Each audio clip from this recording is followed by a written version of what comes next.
Hello everybody, welcome to WightWanderer, and you join me today on top of High Hat Viewpoint, overlooking the beautiful village of St. Lawrence, one of the island's many hidden gems. Just below me down there, in fact, is the south portal of St. Lawrence Railway Tunnel, which once took the Ventnor West Branch through the down and then onto a ridge overlooking the village itself. It was renowned for being one of the prettiest bits of railway on the entire island, but unfortunately it shut in 1952. Today though, I'm not here to look into the history of that railway line in particular, but I am here for a railway related reason, and it is a bit of a mystery.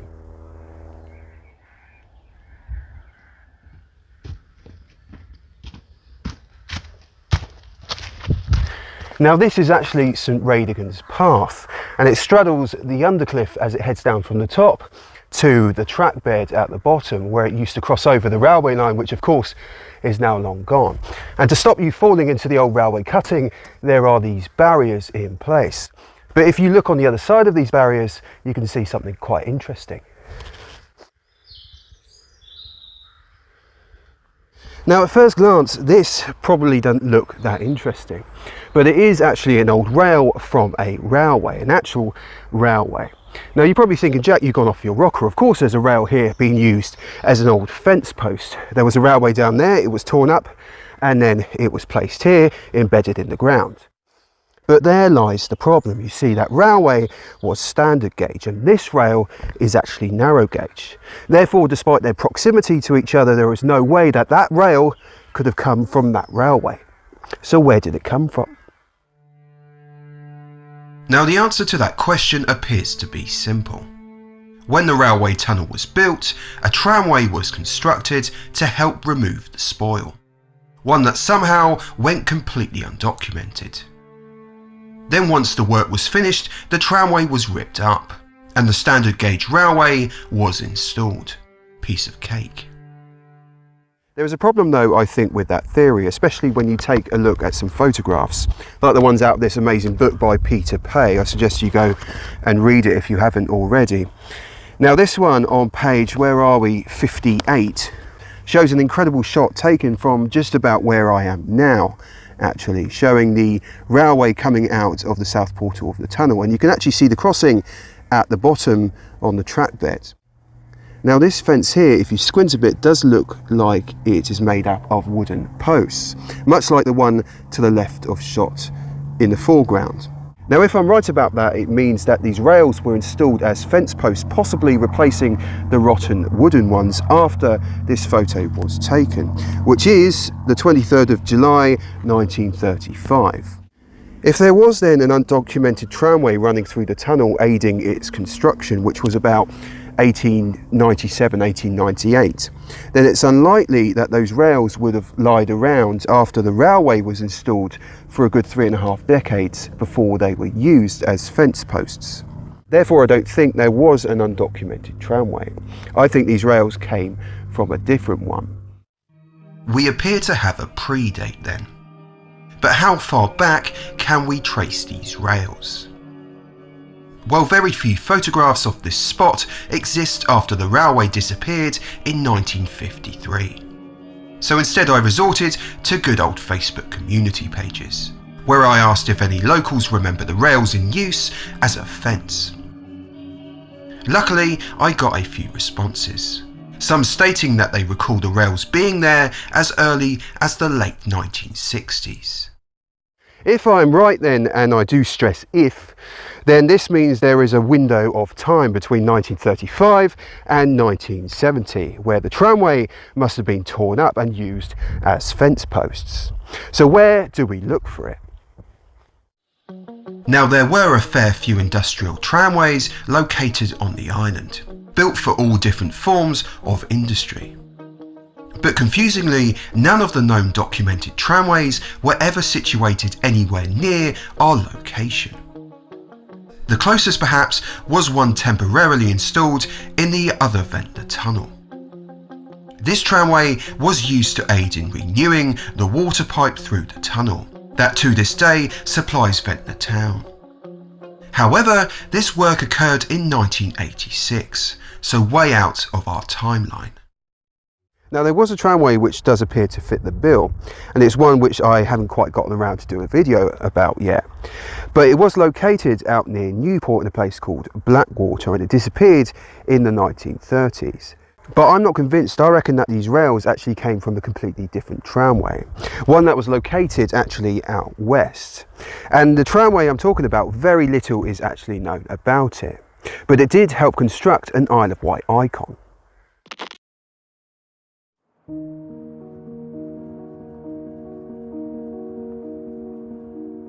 This is Military Road, a 15-mile stretch of tarmac carved into the picturesque southwest coastline of the Isle of Wight, spanning from Knighton all the way down to Freshwater Bay. For many locals, it is an essential commuter artery, and for visitors, a tourist attraction in its own right. Now the road itself has been the backdrop for many programmes over the years, from Guesthouse Paradiso to episodes of Top Gear. But despite its heritage, it's not as old as you may think. It was actually built between 1932 and 1936.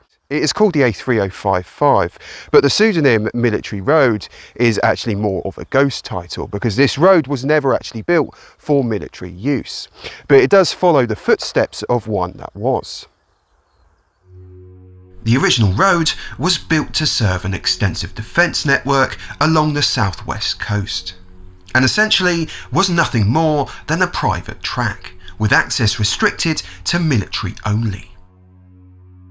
However, the defences saw little use, and the road itself between periods of conflict drifted in and out of private ownership. For about 70 years, the defences slowly wasted away, along with the road, which began to crumble. Now the road was essentially left to the elements and barriered off at both ends. But this didn't deter the locals from trying to use it. After all, it was flatter and straighter than the alternative route over the Downs. So in 1930, the Isle of Wight County Council announced that they would be opening a new highway, pretty much on the alignment of the old military road. To construct this highway then, the contractors Northcott installed a tramway to transport materials needed for such an undertaking.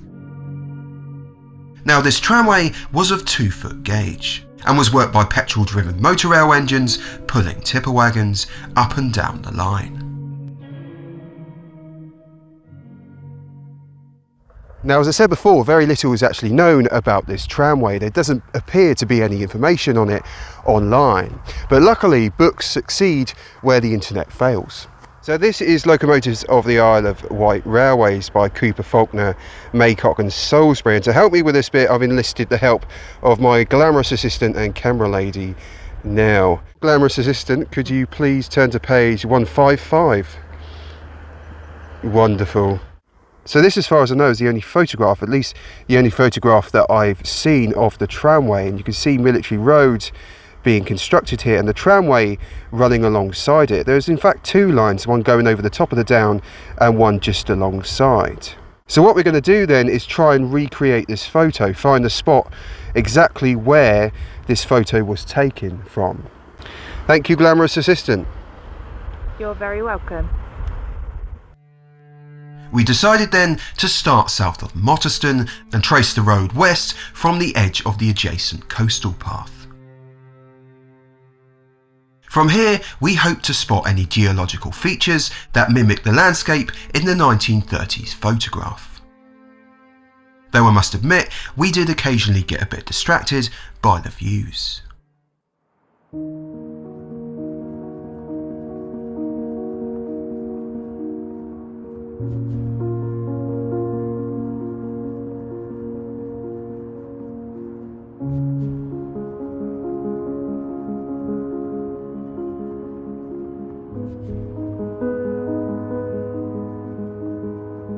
On our travels, we passed Brook Lifeboat Station. Established in 1860, around the same time the original road was constructed. The road itself was a lifeline for the RNLI, as it allowed faster and easier access to the site. That though is a subject for another time, as over the ridge we spot something resemblant in the distance. Now we're coming up to Compton now, and you can actually see, if we stop a minute, the cutting over there in the middle of shot. I reckon that is the cutting that is shown in the photograph, but the road itself doesn't appear to line up. A little further up the road though, things start to make sense. You can see the line here, and if you look up, you can just see a very faint line going down. Yeah. So what that used to be, possibly. Yeah, it's left its mark on the side of the hill. So this is definitely where the photo was taken from then, but it just went straight across before, and because of erosion, they've later on they've etched it around the part that's fallen away. So I reckon this is where the photograph was taken of the tramway, right here. And it's difficult to tell from the photograph itself actually how far the tramway extended. But one thing's for sure, which you don't notice on the photograph, this is an uphill section. So those little locomotives, those little rail motors, or motor rails they're called, that we used to work the line, would have had to work pretty hard to get up there. But yeah, so this was the trackbed of the old tramway, and my theory is that this was ripped up when the road was finished in 1936, and then some of the rails were taken and used as fence posts over in St. Lawrence. It is though but a theory. So what do you think? Am I right, or am I just chasing my own tail? Either way, at least it's another lost tramway located. However, before we wrap up, and because I keep forgetting to mention it, we have a collection pot for the channel. And if you enjoyed this video and want to help us make more like it, then I'll include a link to it in the description. And with that, thank you very much for watching as always, and we will see you again very soon.